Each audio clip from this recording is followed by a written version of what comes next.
জালিয়াতির মাধ্যমে পৌর কর কমিয়ে রাষ্ট্রীয় রাজস্বের ক্ষতি সাধনের অভিযোগে চট্টগ্রাম সিটি কর্পোরেশনে অভিযান পরিচালনা করেছে দুর্নীতি দমন কমিশন দুদক। দুপুরে সিটি কর্পোরেশনের প্রধান কার্যালয়ের রাজস্ব বিভাগে অভিযানে যায় দুদকের টিম। বান্ডেল থাকলে প্রতি সেনমানিতে টাকা বাঁচবে। বিকাশ সেনমানি বান্ডেল কিনে জিতুন প্রতি লেনদেনে।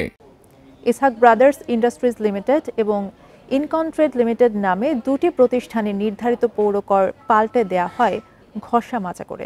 প্রকৃত বার্ষিক মূল্যায়ন পরিবর্তন করে প্রতিটিতে ২০ কোটি টাকা করে পৌর কর কমানো হয়েছে মোট ৪০ কোটি টাকা। দুই হোল্ডিং মালিকের যোগসাজশে এই অনিয়ম করেছেন সংস্থাটির কয়েকজন কর কর্মকর্তা ও উপকর কর্মকর্তা। প্রাথমিক তদন্তে জালিয়াতির প্রমাণ পাওয়ার পাশাপাশি সুবিধাভোগী দুই প্রতিষ্ঠানেরও দায় আছে বলে জানান দুদকের কর্মকর্তারা।